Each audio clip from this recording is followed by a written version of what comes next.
السلام علیکم ورحمۃ اللہ وبرکاتہ۔ إن الحمد لله نحمده ونستعينه ونستغفره ونعوذ بالله من شرور أنفسنا وسيئات أعمالنا، من يهده الله فلا مضل له ومن يضلل فلا هادي له، وأشهد أن لا إله إلا الله وحده لا شريك له، وأشهد أن محمدا عبده ورسوله. أما بعد فإن خير الحديث كتاب الله، وخير الهدي هدي محمد صلى الله عليه وسلم، وشر الأمور محدثاتها، وكل محدثة بدعة، وكل بدعة ضلالة، وكل ضلالة في النار. يقول الله سبحانه وتعالى: أعوذ بالله من الشيطان الرجيم: ولا يزالون يقاتلونكم حتى يردوكم عن دينكم إن استطاعوا ومن يرتد منكم عن دينه فيمت وهو كافر إلى آخر الآية. وقال سبحانه وتعالى: إن المسلمين والمسلمات والمؤمنين والمؤمنات والقانتين والقانتات، إلى أن قال سبحانه وتعالى: أعد الله لهم مغفرة وأجرا عظيما.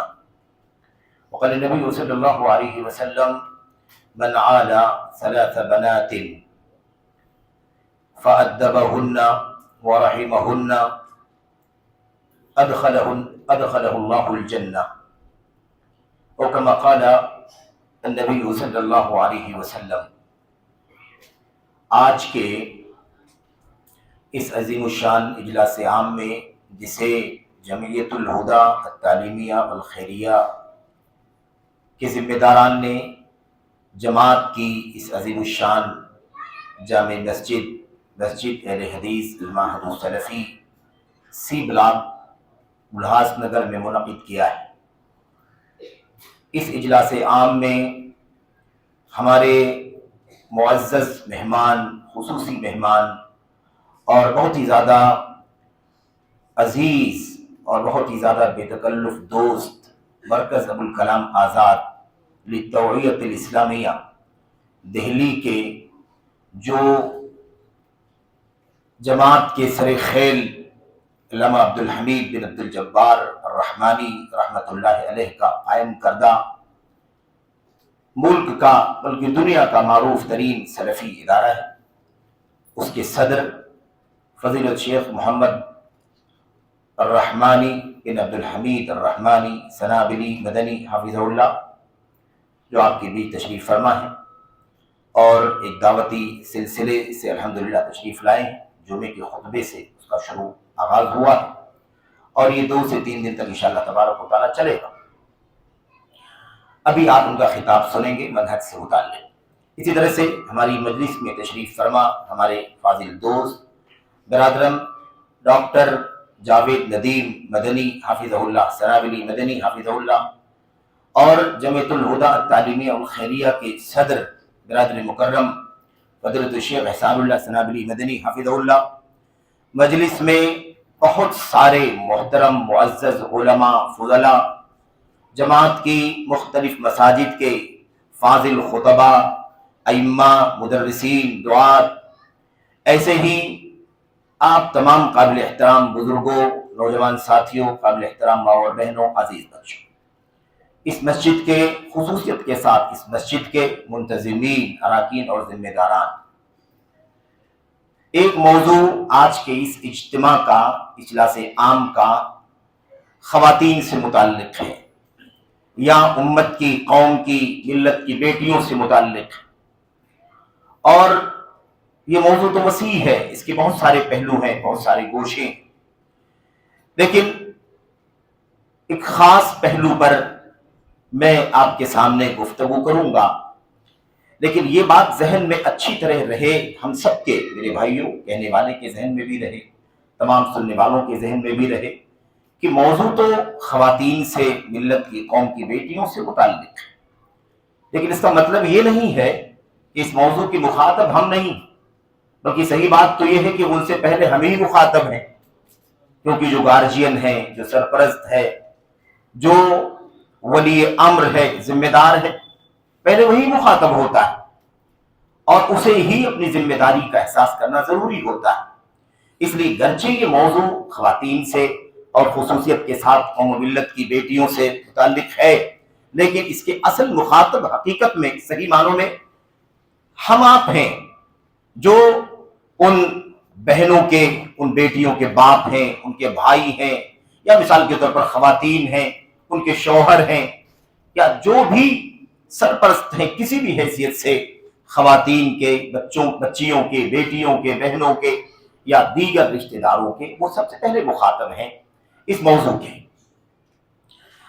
براہ راست موضوع میں داخل ہو کر کے تھوڑی سی بات آپ سے کرنی ہے، اور اللہ سے دعا بھی کرتے ہیں کہ اللہ عز و جل سب سے پہلے ان باتوں پر کہنے والوں کو عمل کرنے کی توفیق عطا فرمائے، اور تمام لوگوں کو اللہ عز و جل ان باتوں پر عمل کی توفیق بخشے۔ اللہ عز و جل ہم سبوں کو اپنی ذمہ داریاں صحیح معنوں میں سمجھنے کی، ادا کرنے کی توفیق عطا فرمائے، آمین رب العالمین۔ یہ بات تو ہم بار بار سنتے ہیں، جانتے ہیں کہ ماں باپ کے ذمے بچوں کی تعلیم کا، تربیت کا سب سے بڑا میرے بھائیوں کام اللہ تبارک و تعالیٰ کی طرف سے دیا گیا۔ ابھی آپ تربیت سے متعلق خطاب سن رہے تھے، جس میں یہ بات اچھی طرح سے آ گئی کہ ماں باپ کی ذمہ داری کتنی بڑی ہے بچوں کی تعلیم و تربیت کے سلسلے میں، انہیں بنانے، سجانے، سنوارنے کے سلسلے میں کتنی بڑی ذمہ داری ہے۔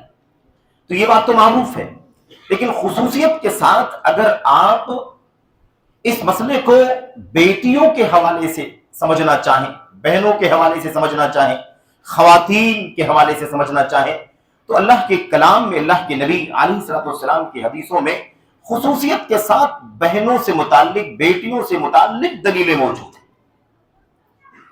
ایسے تو یا ایھا الذین آمنوا قوا انفسکم واہلیکم نارا، اپنے آپ کو، اپنے بال بچوں کو، اہل و عیال کو جہنم کی آگ سے بچاؤ، شامل ہے سبھی اس کے اندر بیٹا بھی ہے، بیٹی بھی ہے، بیوی بھی ہے، جو بھی اہل میں آتے ہیں سب کے سب اس کے اندر مخاطب، سب کے سب شامل ہیں۔ لیکن اللہ کے نبی علیہ الصلوۃ والسلام نے خصوصیت کے ساتھ یہ پہلو، اور اللہ کی تبارک و تعالیٰ کی کلام کی آیتوں میں اس سے پہلے یہ پہلو بار بار واضح کیا گیا ہے کہ خاتون جو ہے نا، خاتون، بیٹی، انثی، صنف نازک، یہ کمزور ہے۔ یہ کیا ہے؟ کمزور ہے۔ زندگی کے کسی بھی مرحلے میں اللہ تبارک و تعالیٰ نے اس صنف کو بغیر سرپرستی کے، بغیر ذمہ داری کے نہیں چھوڑا۔ بچہ، بیٹا بالغ ہو گیا، اسے اختیار ہو گیا، وہ اب اپنی مرضی سے مطابق جیسے چاہے، جو چاہے کر سکتا ہے۔ یہ اور بات ہے کہ ماں باپ کی سرپرستی رہے، وہ ذمہ داری سمجھے، اپنے ماں باپ سے مشورہ لے، تو قائم رہے گا ہمیشہ ہی۔ لیکن بیٹی کا مسئلہ یہ ہے کہ وہ بالغ بھی ہو جائے تب بھی وہ سرپرست سے خالی نہیں ہو سکتی ہے۔ پیدائش سے لے کر بلوغت تک، اور بلوغت کے بعد سے لے کر کے موت تک کوئی ایسا مرحلہ نہیں ہے جس میں اللہ تبارک و تعالیٰ نے بیٹیوں کو بلا سرپرست چھوڑ دیا۔ باپ دیکھنے کی ذمہ دار، باپ کی ذمہ داری ہے کہ وہ بچی کو خاص طور پر اس کی ولایت کی ذمہ داری سمجھے۔ جب تک وہ بالغ نہیں ہے تب تک بچے بچیاں سب کے دیکھ ریکھ باپ کرتا ہے، لیکن بالغ ہونے کے بعد بھی اب شادی کا مرحلہ ہے، نکاح کا مرحلہ ہے، باپ کی ولایت کے بغیر نکاح نہیں ہو سکتا ہے۔ اور یہ ولایت کی شرط اتنی عظیم الشان شرط ہے اللہ تبارک و تعالیٰ کے دین کے اندر کہ اس کی باریکی کو، اس کی عظمت کو اور اس کی حساسیت کو آپ جتنا گہرائی سے سوچیں گے، آپ کو اس شریعت کے فیصلے کا، شریعت کے اس نظام کا، ولایت کے نظام کا اور اس کی عظمت کا اسی قدر احساس ہوتا جائے گا۔ آپ اندازہ لگائیے، ولی کا مطلب کیا ہوتا ہے؟ گارجین۔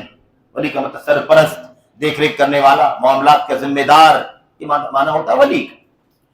اب اللہ تبارک و تعالیٰ نے کیا فرمایا کہ جب تک بچی چھوٹی ہے تب تک اس کو پالنا، پوسنا، اس کی تعلیم، تربیت، دیکھ ریکھ، اس کو بنانا سنبھالنا تمہاری ذمہ داری۔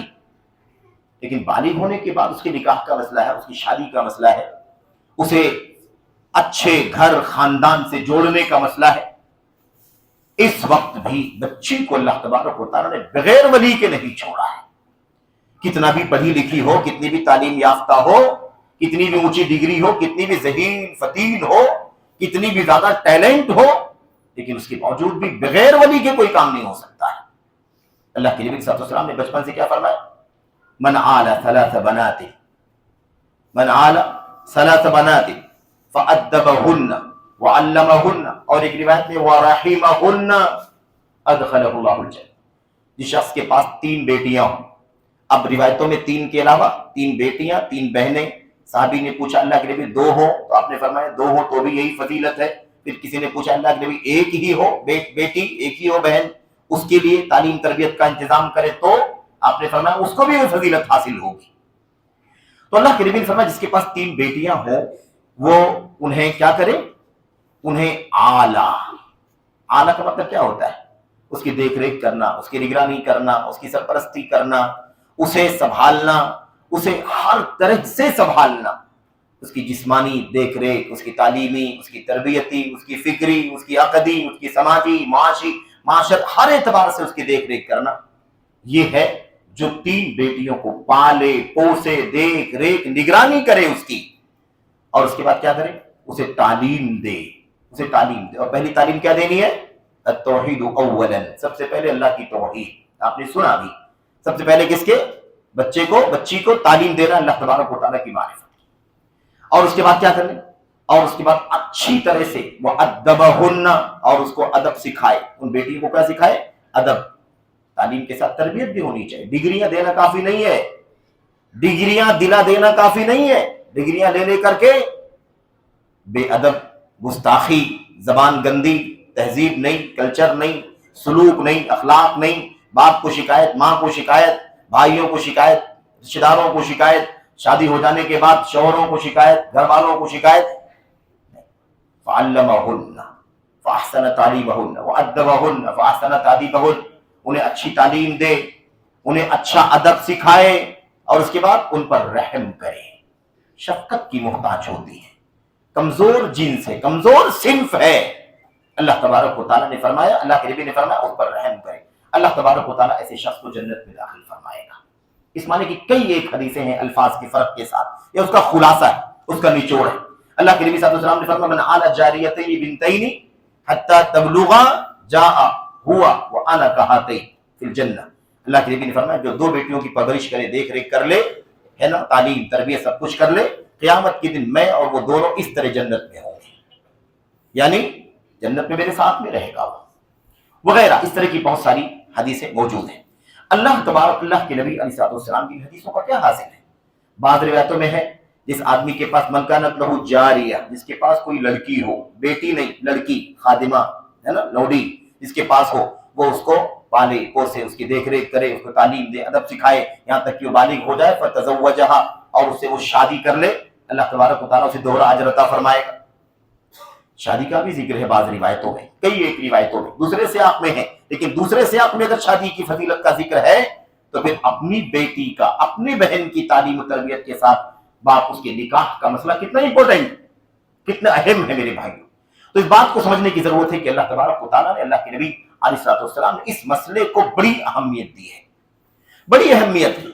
اب بات یہ چل رہی تھی، آج سماج کے اندر ایک مسئلہ بالکل سلگتا ہوا ہے، وہ یہ ہے کہ میڈیا کے تمام پلیٹ فارموں سے، چاہے وہ پرنٹ میڈیا ہو، چاہے وہ الیکٹرانک ہو، یہ موبائل اور انٹرنیٹ اور یہ ساری چیزیں، ٹی وی ہو وغیرہ، تمام اخبارات کے راستوں سے یہ خبریں صبح شام سننے کو، دیکھنے کو ملتی ہیں، پڑھنے کو ملتی ہے کہ مسلم بچیاں، مسلم لڑکی فلاں غیر مسلم کے ساتھ نکاح کر رہی ہے، فلاں کے ساتھ بغیر ولی کے نکاح کر رہی ہے۔ یہ تو سن کے تھک گئے، لیکن اب حالت یہ ہو گئی ہے کہ اب تو مسلمان بھی نہیں، غیر مسلم کے ساتھ رشتہ نبھا رہی، کورٹ سے شادی ہو رہی ہے، کچھ حرام خور مولوی جو ہے نا، چند پیسے چند ٹکے لے کر کے بغیر ولی کے نکاح پڑھا دیتے ہیں، ایسے بھی واقعات بہت سارے۔ لیکن یہ موضوع بڑا دردناک موضوع ہے، پورا سماج میرے بھائیوں اس خبر کو سنتا ہے، ایک مسلم خاتون، ایک مسلم بچی جو مسلم ماں باپ کے بیچ میں پلنے والی، پرورش پانے والی، تعلیم تربیت سب پانے والی، حیا حجاب میں رہنے والی بچی، وہ کسی غیر مسلم کے ساتھ افیئر کے نتیجے میں، تعلقات کے نتیجے میں اپنے دین اور عقیدے کا سودا کر کے اس کے ساتھ رشتے نکاح کرنے جا رہی ہے۔ سارے سماج کا سر شرم سے جھک جاتا ہے۔ کتنا دردناک، کتنی کردناک بات ہے میرے بھائی۔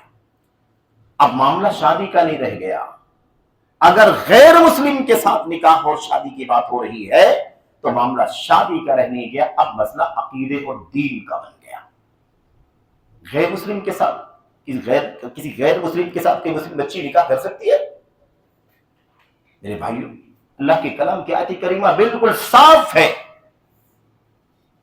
میرے بھائی صاف صراحت مشرکوں سے اپنی بیٹیوں کا نکاح مت کرو، ولا تنکحوا المشرکین، مشرکوں سے اپنی بیٹیوں کا نکاح حرام، غیر مسلم کے ساتھ نکاح کرنا حرام ہے، اور اس کے نتیجے میں وہ اپنے دین سے ہاتھ دھو بیٹھتی ہے، اسلام سے مرتد ہو کر کے، کافرہ ہو کر کے، چاہے وہ یہودیت کی راہ پر جائے، عیسائیت کی راہ پر جائے، یا کسی غیر مسلم کے کسی بھی دھرم، ہندو ہو جائے، کوئی بھی دھرم کی ماننے والی ہو جائے، میرے بھائیو دین سے مرتد ہو جائے، بے دین ہو جا رہی ہے، اس حالت میں اس کی موت ہو جائے تو وہ بغیر توبہ کیے ہوئے مر جائے تو ہمیشہ ہمیشہ کے لیے کہاں جائے؟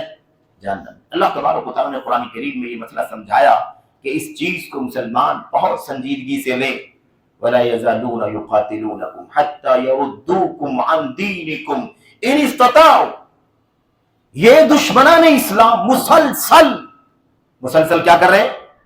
مسلسل تم سے لڑتے رہیں گے، تمہارا مقابلہ کرتے رہیں گے، یہاں تک کہ تمہیں اپنے دین سے مرتد کر دے، تمہارے دین سے پھیر دے۔ ان استطاعوا، اگر ان کے پاس طاقت ہو، ان کے بس میں ہو، تو تمہیں اپنے دین سے مرتد کیے بغیر نہیں چھوڑیں گے۔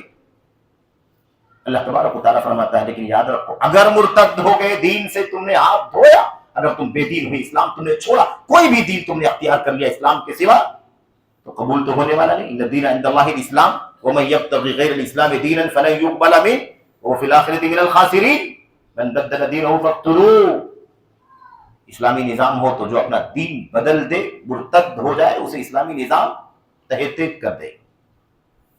میرے بھائیو، اللہ تبارک و تعالیٰ فرماتا ہے یہ دشمنان اسلام کی سازش ہے، اور اب یہ صورتحال جو بنی ہے اس وقت مسلم بچیوں کے غیر مسلموں کے ساتھ نکاح کرنے، مرتد ہونے، اسلام چھوڑ دینے، اور گھر، خاندان، قوم، ملت اور علاقے اور سوسائٹی کا بائیکاٹ کرنا تو بہت معمولی بات رہ گئی، مرتد ہونے کی جو بات آ گئی ہے، اسلام سے مرتد ہو جانے کی بات، یہ سنجیدگی سے، بہت زیادہ سنجیدگی سے اس مسئلے کو لینے کی ضرورت ہے۔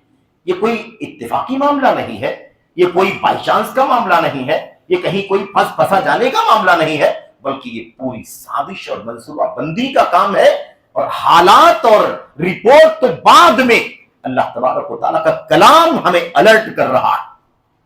اللہ تبارک و تعالیٰ فرماتا ہے یاد رکھو یہ تم سے لڑتے رہیں گے، کب تک؟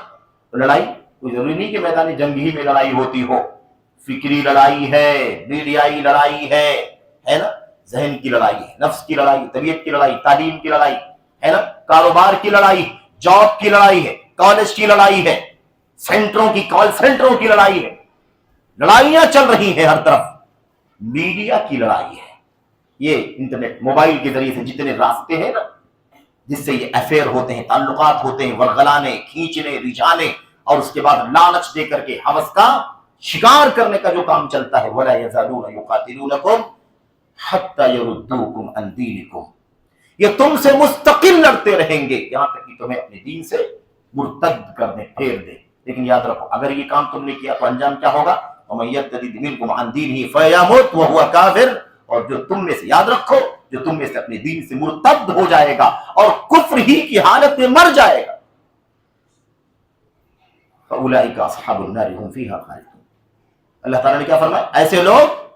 ایسے لوگ ہمیشہ کے لیے جہنم میں چلے گئے۔ میرے بھائی بہت خطرناک مسئلہ ہے۔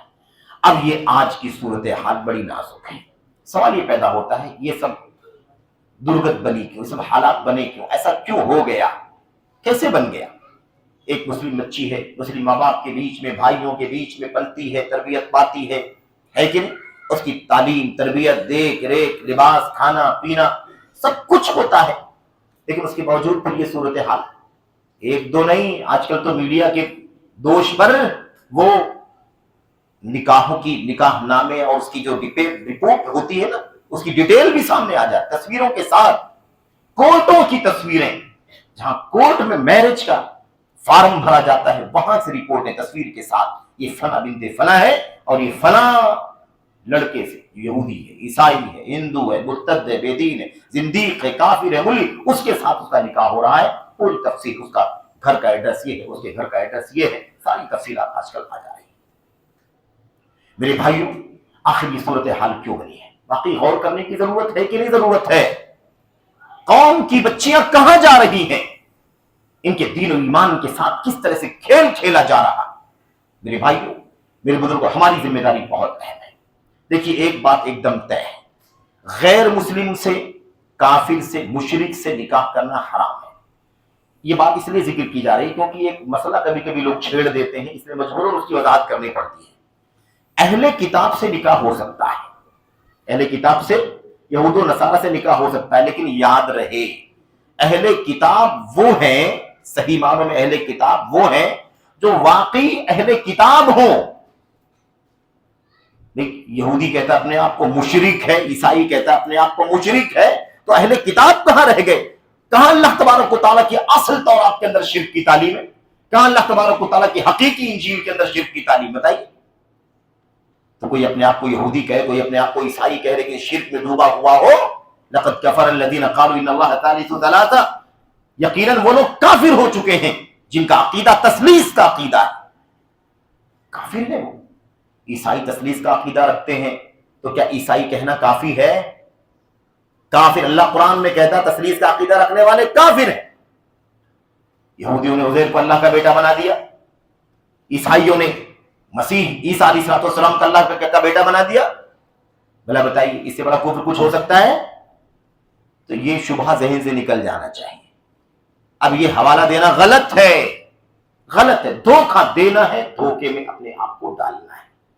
کسی یہودی عیسائی کے ساتھ اس نام پر کہ وہ اہل کتاب میں سے ہے، اس سے کسی بچی کا نکاح کرنا حرام ہے، کیونکہ یہ تثلیث کے عقیدے کے قائل ہیں. وہ عزیر کو اللہ کا بیٹا ماننے کے قائل ہیں، وہ مسیح کو اللہ تبارک و تعالیٰ کا بیٹا ماننے کے قائل ہیں. اس لیے یہ لوگ کیا ہیں؟ یہ لوگ کفر و شرک میں ڈوبے ہوئے ہیں. اس لیے یہ اہل کتاب کے حوالے غلط ہے میرے بھائیوں. یہ شبہ اس کا ازالہ ہو جانا چاہیے، غلط فہمی دور ہو جانی چاہیے. ایسا نہ ہو. بہت سارے لوگ اس طرح کی باتیں کرتے ہیں، تو کیا ہو گیا؟ فلاں سے میرا افیئر چل رہا ہے، فلاں سے میرے تعلقات چل رہے ہیں، فلاں سے اس کا مسئلہ ہے، لیکن وہ کافر نہیں ہے، وہ یہودی ہے. وہ کافر نہیں بلکہ وہ کیا ہے؟ وہ عیسائی. اس طرح کی باتیں لوگ کرتے ہیں.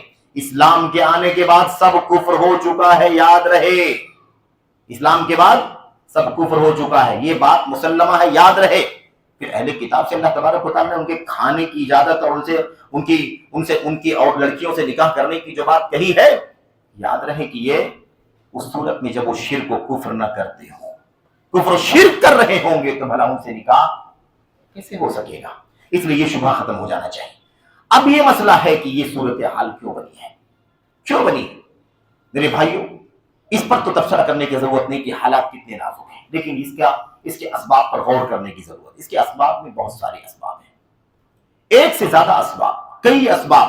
اور اس کے اسباب میں کوئی باہر کا آدمی نہیں ہے، کوئی باہر کا شخص، باہر کی کوئی چیز ایسی نہیں ہے جس میں ہم اپنا دامن جھاڑ کر کے بری ہو جائیں.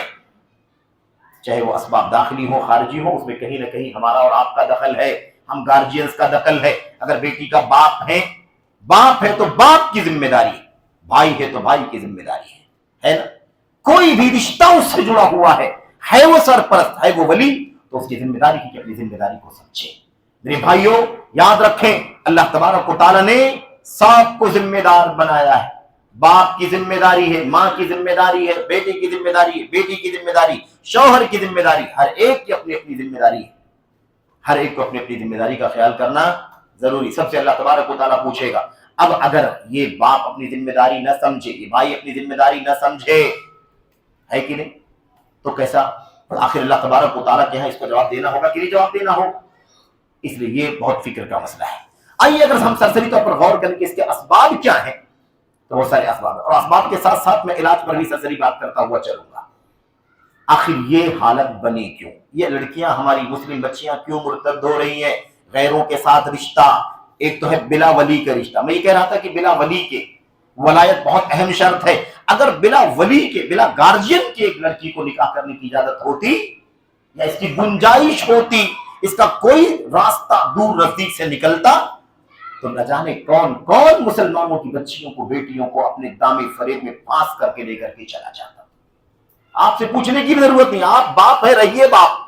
آپ کی ولایت ہی نہیں. بھائی آپ کی ولایت ہی نہیں. آپ فلاں ہے، آپ کی ولایت ہی. آپ بیٹے ہیں، آپ کی ولایت ہی نہیں. آپ دادا ہے، آپ کی ولایت ہی نہیں. آپ چچا ہیں، آپ کسی اور دور کے رشتے دار ہیں بالترتیب، آپ کی ولایت ہی نہیں. ولایت ہی نہ ہوتی، ذمہ داری ہی نہ ہوتی، تو پھر تو کوئی بھی بچی اپنی مرضی سے کسی کے ساتھ نکاح رچا لیتی، یا کوئی بھی اسے پھانس کر کے، اسے اپنے جال میں پھانس کر کے، اسے ورغلا کر کے، بہکا کر کے، اسے لالچ دے کر کے، فلاں فلاں فلاں چیز کی لالچ دے کر کے، اور ان کی فطری کمزوری اور نسوانیت کی جو ضعف ہوتا ہے، کمزوری ہوتی ہے، اس سے فائدہ اٹھا کر کے اس کی عزت سے، آبرو سے، دین سے، عقیدے سے کھیلنا بہت آسان ہو گیا ہوتا۔ آپ سوچئے اللہ تبارک و تعالیٰ نے ولایت کی شرط لگائی، اللہ کے نبی علیہ السلام، اس آیت کریمہ جو آپ کے سامنے، وَلَا تُنكِحُوا الْمُشْرِكِينَ حَتَّى يُؤْمِنُوا، مشرکوں سے اپنی بچیوں کا نکاح، اپنے ماتحتوں کا نکاح مت کرو جب تک کہ وہ ایمان نہ لے آئیں۔ اللہ کے کلام کی آیت کریمہ سے یہاں کیوں کس کو مخاطب کیا جا رہا ہے؟ اسی ولی کو، گارجین کو کیا کہا جائے؟ نکاح مت کرو اپنے ماتحت کا، اپنی مولیہ کا، چاہے وہ بیٹی ہو، بہن ہو، کوئی بھی رشتہ دار ہو، اپنے ماتحت کا نکاح کسی مشرک سے نہ کرو۔ یعنی جس کو جو نکاح کرنے کا اختیار رکھتا ہے، جو گارجین ہے، ولی ہے، ذمہ دار ہے، اس کو اللہ تبارک و تعالیٰ فرماتا ہے کہ تم یہ کام نہیں کر سکتے، کسی مشرک سے اپنی بچی کا، اپنی بیٹی کا، اپنی بہن کا نکاح نہیں کر سکتے۔ تو یہ ولایت امام قرطبی رحمۃ اللہ علیہ نے کہا ہے، اس میں بہت صراحت کے ساتھ اشارہ ہے، بہت صراحت کے ساتھ اشارہ ہے کہ ولی کے بغیر نکاح نہیں ہو سکتا، ولی ہی نکاح کرے گا، ولی ہی نکاح کی اجازت دے گا، گارجین ہی کی اجازت سے نکاح ہو سکتا ہے، ورنہ نکاح نہیں ہو سکتا۔ اللہ کے نبی صلی اللہ علیہ وسلم کی حدیث سے آپ جانتے ہیں، لا نکاح الا بولی، بغیر ولی کے نکاح نہیں ہے، لا نکاح، جنس نکاح ہوتا ہی نہیں ہے، نکاح آتا ہی نہیں ہے بغیر ولی کے، جب تک ولی نہیں نکاح ہوگا ہی نہیں۔ تم ولی کے بغیر سارے انتظام کر لو، بغیر ولی کے نکاح نہیں ہو سکتا۔ اور اس کے بعد اللہ کے نبی صلی اللہ علیہ وسلم نے عورت کو مخاطب کر کے، لڑکی کو مخاطب کر کے، ہے نا، مخاطب کر کے فرمایا، جو عورت بھی اپنا نکاح بغیر ولی کے کر لے، اپنا نکاح بغیر ولی کے کر لے، اس کا نکاح باطل ہے، اس کا نکاح باطل ہے، اس کا نکاح باطل ہے۔ 3 مرتبہ اللہ کے نبی صلی اللہ علیہ وسلم نے فرمایا، ای امرأۃ نکحت نفسها بغیر اذن ولیہا، اپنے ولی کی اجازت کے بغیر۔ اب آپ دیکھیں اتنی سختی ہے، پتہ یہ چلا نہ تو کوئی لڑکی خود اپنا نکاح کر سکتی ہے بغیر باپ کی منظوری کے، باپ نہیں ہے تو دادا، دادا نہیں ہے تو بیٹا، بھائی، بھائی نہیں ہے تو چچا، اس ترتیب کے ساتھ، ہے نا، اس کی ترتیب ہے بہرحال، تو بغیر ولی کے نکاح نہیں ہو سکتا ہے۔ اس کا مقصد کیا ہے؟ مقصد یہ ہے کہ یہ مسلمان کی بچی، مسلم بچی، اس کی آبرو کا کوئی کھلواڑ نہ کر سکے، عزت کے ساتھ کوئی کھیل نہ سکے، بغیر گارجین کے، بغیر سرپرست کے کوئی بھی رشتہ نباہ، کوئی رشتے نکاح کرنے کی کوشش نہ کرے جب تک کہ اس کا ولی دیکھ نہ لے، اس کی دین کا، اس کے اخلاق کا، اس کے کردار کا، اس کے بیک گراؤنڈ کا، اس کے نیکی کا، شرافت کا جب تک پتہ لگا کر کے مطمئن نہ ہو جائے، جب تک مطمئن ہو کر کے اجازت نہ دے دے، تب تک کوئی لڑکی خود کوئی نکاح کرنے کے لیے آگے نہ بڑھے، اور کوئی اس کو رجھا کر کے نکاح کرنے کے لیے پھانسنے کی کوشش نہ کرے۔ یہ اللہ تبارک و تعالیٰ کا اتنا کڑا نظام ہے۔ بہرحال اس پر افسوس ہے، مرجوح بات، مرجوح مسئلہ ہے کہ بغیر ولی کے نکاح ہو جاتا ہے۔ یہ مسئلہ کیا ہے؟ مرجوح ہے، دلیلوں سے اس کو کوئی سپورٹ نہیں ہے کہ بغیر ولی کے نکاح ہوگا، ولی کے بغیر نکاح نہیں ہو سکتا، بلکہ نکاح کسی نے کر لیا تو باطل ہے، باطل ہے، باطل ہے۔ باطل کا مطلب کیا ہوتا ہے؟ ہوا ہی نہیں، ہوا ہی نہیں، ہوا ہی نہیں، یہ مطلب ہے اس کا، اس لیے کہ شبہ دور ہو جائے۔ میرے بھائیو، اب سوال یہ پیدا ہوتا ہے کہ یہ سارا جو چل رہا ہے، اس کے اسباب کیا ہیں؟ کیوں ایسا ہوتا ہے؟ اس کے اسباب میں سب سے پہلی وجہ یہ میرے بھائیو، دینی تعلیم سے دوری، دینی تعلیم سے دوری۔ دینی تعلیم پہلے ہم اپنی بچیوں کو دیں، وہ سمجھے کہ ولایت کیا ہوتی ہے، ایمان کیا ہے، توحید کیا ہے، اسلام کیا ہے۔ اگر ہم نے، ہے نا، اگر ہم نے اپنا نکاح کسی غیر مسلم سے کر لیا، بغیر ولی کے کر لیا، تو ہمارے ایمان کا کیا ہوگا، ہماری آبرو کا کیا ہوگا، ہمارے تعلقات کا کیا ہوگا، ہمارے درمیان ہونے والے بچوں کا کیا ہوگا، یہ معلوم ہونا چاہیے۔ بغیر ولی کے نکاح کرنا کیا ہے؟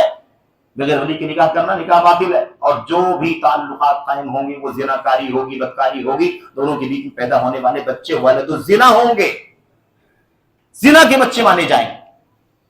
یہ معلوم ہونا چاہیے، دین کی تعلیم نہیں۔ ہم نے کالج پڑھایا، اسکول دیا، اکیڈمک تعلیم دی، اور آج کل تو کانوینٹ اور عیسائیوں کی اسکولوں میں ہم داخلے دھڑا کر دیتے، اور ہم خوش رہتے ہیں ہماری بچی کی انگریزی بہت اچھی ہے، اس کا لٹریچر بہت اچھا ہے، اور وہ فلاں سبجیکٹ میں بہت ٹیلنٹ ہے، اور فلاں میں بہت اچھا نمبر ہے اس کا، اور وہ ماشاءاللہ ترقی کرتی جا رہی ہے، یہ ڈگری اور ہائی اسکول، پھر اس کے بعد ہم اس میں خوش رہتے ہیں۔ ہم یہ نہیں سوچتے ہیں کہ اس بچی کو ہم نے دین کی کیا تعلیم دی، اسے پتا ہو کہ ایمان کیا ہے، توحید کیا ہے.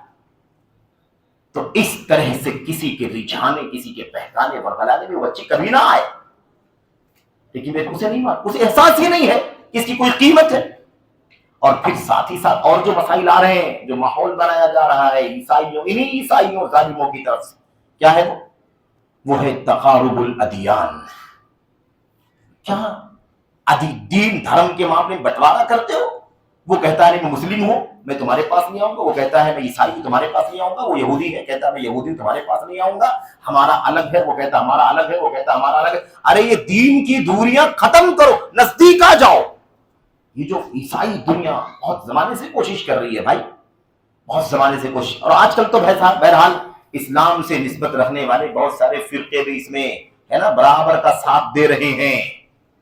اسلام سے نسبت رکھنے والے فرقے، اسلام سے نسبت رکھنے والی کچھ شخصیتیں اس معاملے میں کافی نرمی کا ثبوت دے رہی ہیں. دوریاں ختم کرو، نفرتیں ختم کرو، قربت ہونی چاہیے. اس طرح کا ماحول بنایا جا رہا ہے. تو اب ایک طرف یہ کہ ہم نے دین کی تعلیم ہی نہیں، نہ اس بچی کو توحید معلوم ہے، اس کو عقیدہ معلوم ہے، نہ اس کو یہ پتا ہے کہ بھئی ایک مسلم بچی، اس کا دین سب سے زیادہ قیمتی ہے، اس کی آبرو سب سے زیادہ قیمتی ہے. بھلا کیسے وہ اپنے ایمان کا سودا کر سکتی ہے؟ اور کسی مسلم کے ساتھ بھی اگر بغیر ولی کے نکاح کرنا چاہتی ہے تو بغیر ولی کے نکاح نہیں ہو سکتا ہے. وہ زناکاری ہوگی، بدکاری ہوگی، اور پیدا ہونے والے بچے زنا کے بچے مانے جائیں. تعلیم ہی نہیں، معلومات ہی نہیں.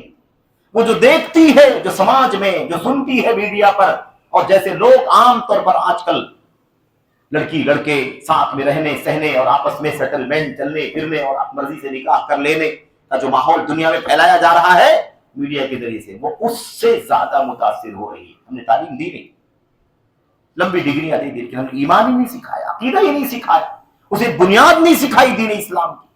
دین کی موٹی بنیادوں کا جاننا، اساس کا جاننا، تعلیم دینا ہر باپ کی، ہر ماں کی ذمہ داری. یہ ضروری نہیں ہے کہ سارے کے سارے عالمات ہو جائیں، فاضلات ہو جائیں، سارے مرد سارے بچے عالم فاضل ہو جائیں، یہ کوئی ضروری نہیں.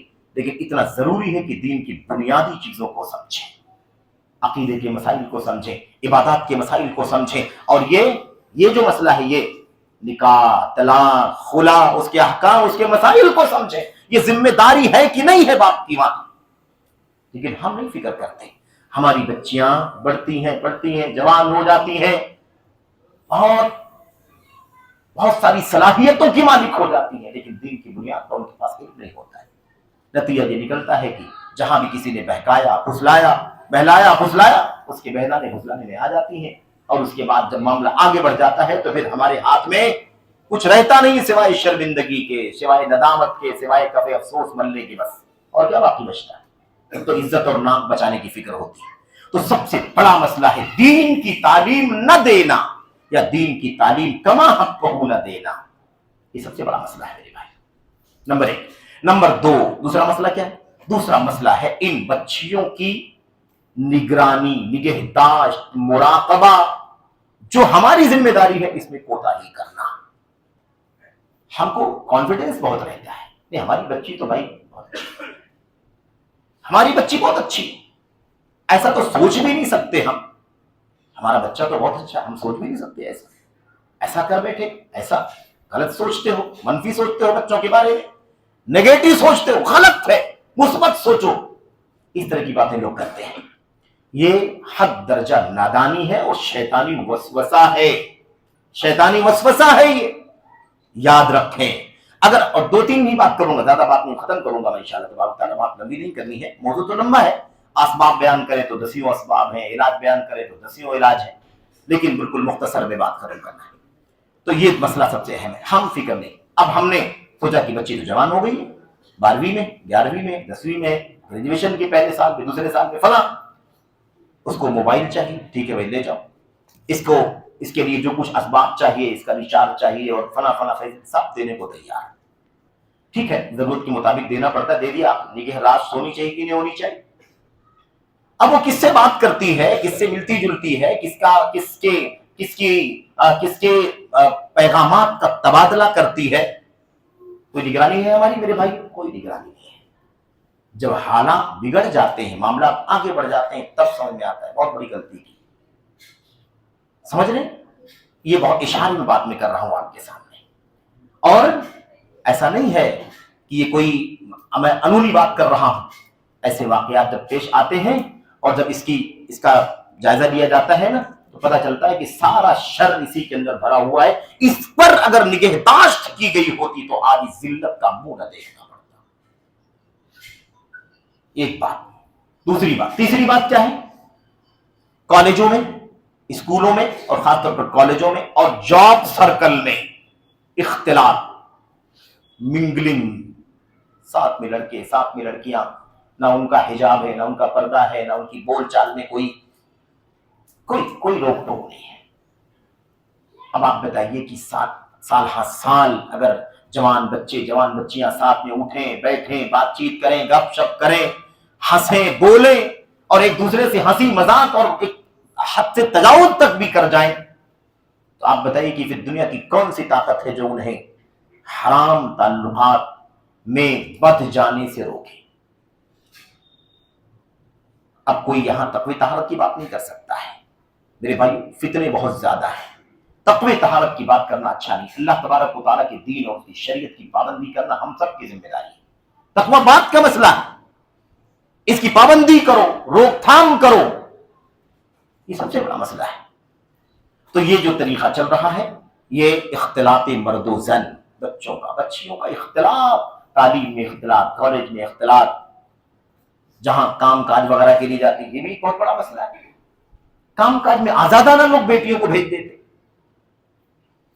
کوئی نگرانی نہیں ہوتی، کوئی پوچھ تاچھ نہیں ہوتی، اور پھر اس کے بعد شیطان اپنا کام کرتا ہے. شیطان دونوں طرح کے، شیاطین الانس والجن، انسانی شیاطین بھی ویسے ہی کام کرتے ہیں جیسے جنی شیطان کام کرتے ہیں. نمبر 3. نمبر 4، چوتھی وجہ کیا ہے اس کی؟ چوتھی وجہ ہے میرے بھائی اس کی اختلاط. تو چوتھی وجہ کیا ہے؟ خلوت. خلوت سمجھتے ہیں نا؟ خلوت اجنبی کے ساتھ تنہائی میں ہونا. اجنبی کے ساتھ تنہائی میں ہونا بہت خطرناک مسئلہ ہے میرے بھائی، بہت خطرناک. اللہ کے نبی علیہ الصلوۃ والسلام نے اس تنہائی پر سخت روک لگائی. لا یخلون رجل بامرأۃ، کوئی بھی مرد کسی عورت کے ساتھ تنہائی میں نہ رہے.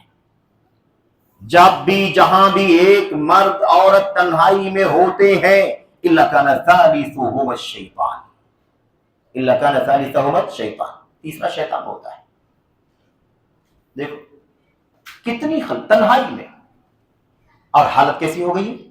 پڑوس میں رہنے والا اس کا بچپن کا ساتھی ہے، کلاس میٹ ہے، یا پڑوس کا نہیں ہے، دور کا بھی ہے لیکن جانتے ہیں بچپن سے، تو فرسٹ سے پڑھ رہے ہیں، جونیئر سے پڑھ رہے ہیں، فلاں پڑھ رہے ہیں، اور دونوں کے اندر ایسا کوئی مسئلہ نہیں ہے. دونوں ساتھ میں تنہائی میں جا رہے ہیں کالج، دونوں تنہائی میں آ رہے ہیں کالج، کیونکہ بعض ماں باپ تو سوچتے ہیں کہ سیفٹی ہے اس کے ساتھ میں، سیفٹی ہے، سیکورٹی ہے، یہ تو جانا پہچانا ہے، گھر کا بچہ ہے، کوئی اجنبی کوئی دوسرا شیطان تو نہیں اس کے پیچھے پڑ سکتا ہے، اسے نقصان پہنچانے کی کوشش کر سکتا ہے. یہاں تک حالت ہو گئی ہے میرے بھائی. بھیڑیوں کو ہم نے سیکورٹی کی ذمہ داری دے دی. کیا ہے یہ؟ حرام ہے، حرام. جتنے سیکنڈ جتنے منٹ ہم نے اجازت دی، ہم نے حرام کے اندر ساتھ دیا، اور مجرم ہے اللہ تبارک و تعالیٰ کے. یاد رکھیں اللہ کے نبی فرماتے ہیں تنہائی میں نہیں ہو سکتے ہیں اجنبی مرد اور ہے، جوان لڑکی لڑکیاں تنہائی میں. تو کیا ہے بھائی؟ الا کان ثالثہما الشیطان، تیسرا شیطان ہوتا ہے. یہ اللہ کے نبی کی حدیث میں کوئی تحدید نہیں ہے، پہچان کا ہو، دور کا ہو، نزدیک کا ہو، رشتے کا ہو، دور قریب کا، دور کے رشتے، کوئی کرے. جب بھی تو اجنبی خلوت میں ہوتے ہیں، تیسرا شیطان ہوتا ہے. میرے بھائی رشتوں کے اندر بھی بہت نازک مسئلے ہیں نا ہمارے یہاں. رشتوں کے اندر بہت بڑا، خلیرا بھائی ہے، ممیرا بھائی ہے، بھپیرا بھائی ہے، ایسا لگتا ہے کہ سگا بھائی ہے. میرے بھائیو حرام ہے اس کے ساتھ خلوت میں رہنا، وہ اجنبی ہے، اجنبی. اسے نکاح کرنا جائز ہے کہ نہیں جائز؟ کیسے تنہائی میں رہ سکتا ہے؟ خیر یہ تو بلوہ عامہ ہے، یہ تو عام مصیبت ہے میرے بھائیو. پورے کیا کوئی گلی، کیا کوئی قریہ، کیا کوئی گھر، کیا کوئی شہر، کوئی بستی، تقریباً مصیبت عام ہے. لیکن